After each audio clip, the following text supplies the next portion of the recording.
Hello and welcome to another episode of Beside the Fire with Alexander and Sime. I'm Sime. And I'm Alexander. And this is the show where we take an in-depth look at some of the most interesting people from around the country, and a little bit about the journey that led them to become who they are today.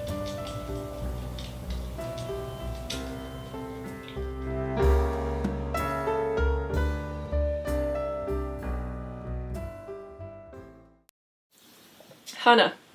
Thank you for joining us, Hannah. It's a pleasure to have you here. Yeah. Absolutely. If you've been following the most recent saga, I was in California recently, and Sime was in Japan. He actually I was made in it to Tokyo. Tokyo. He made it to Tokyo. Wow. Yeah. It was. I just can't even talk about how life-changing it was. After the trips, the separate trips, which were equally amazing, I decided to drive back to New York rather than fly. Very Jack Kerouac of you. Yeah, I thought so. That's what I was trying to be. There was a beautiful sunset, and it pulled my attention off to the side of the road. That happens a lot with him. Have you seen the sunsets in New Mexico? Unbelievable. I've seen better. Oh. It's the land of the rising sun. You didn't see better sunsets in Japan, okay? To make a long story short, I was like standing there, and then it was dark, and then I was looking around for my car because it was so dark. I couldn't find it anymore. I stumbled into the LeapCon. LeapCon, yeah. Oh. It's the Long Emergency Advanced Preparation Convention. Oh. Now, Hannah is a Doomsday Preparedness consultant. Some people call a Doomsday prepper. Yeah. Doomsday prepper. Prepper. Yeah. So why don't you walk us through just the prep. baseline prepping station. All right. Well, the prep movement, as I like to call it, it's a very, very sophisticated system of what ifs. Okay. Ooh. But most people get to the what if stage, but they don't get into the action stage. That's where I come in. Do you do a lot of the actual prepping yourself? I do a lot of the prepping. I have a company that makes bomb shelters. Oh, yeah. But it's kind of like a higher end sort of bomb shelter, not the traditional World War I, World War II, where it was just more of like a cellar and you had your prepared foods. This is more of like an experience. What are the top dooms that you're afraid of? Like the top, like Right. apocalypses, etc. Right. All of a sudden a dinosaur just falls on the planet and comes back and eats everyone.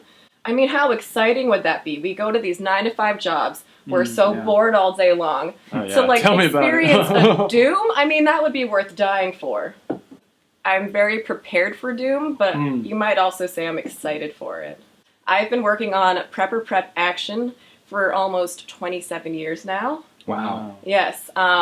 You could say that I was perhaps born into it. When I came out of my mother's vaginal canal, I hit the floor head on. No one thought I was going to survive it. Ooh, Whoa. soft head. Soft head, but then I carefully just shifted my neck over. I saved myself. So I guess you could say I was just born to take care of doom. Where are you from? I'm from a small town in Indiana called Kushnu. Kushnu? Yes. Oh.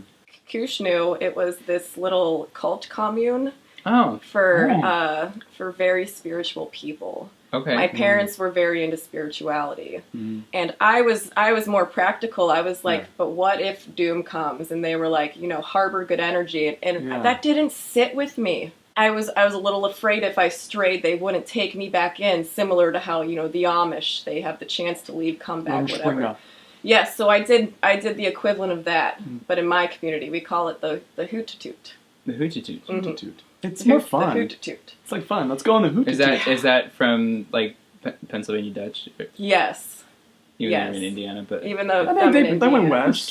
Yeah. The thing is, the baked goods that the Amish were selling made it all the way to Indiana, so we did have a relationship with that community.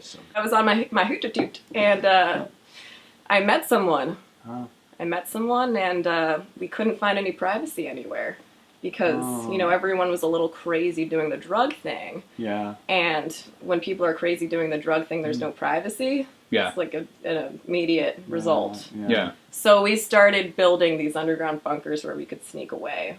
What do they go for, like a standard one? The price, if you don't mind my asking.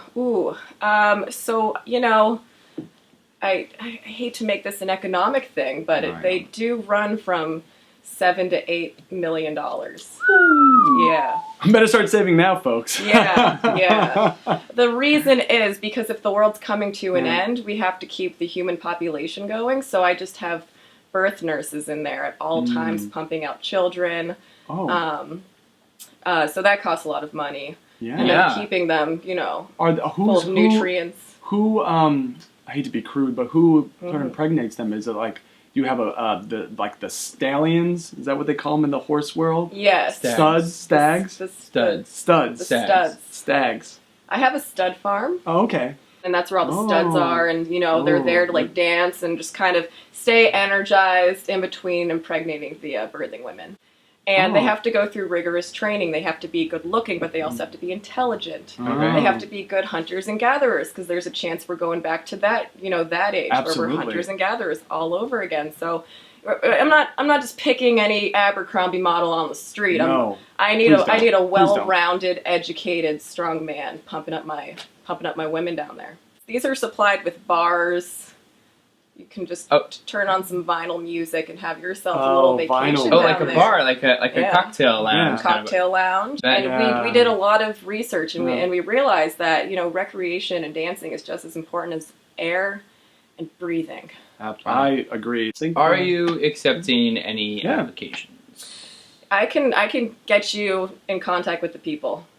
You guys seem very good for the human race. That's a great sentiment to end on. Well, it has been an absolute pleasure having you here. Such a pleasure. Thank you so for much. having me. Oh gosh. Thank you so much. I love just spreading awareness of my movement, so thank you. It's really important. What you do is important. What you do is very important. Thank you. And what better way to carpe diem than while the world is ending in a carefully constructed luxury bunker. Oh no, we're not. We're not brothers.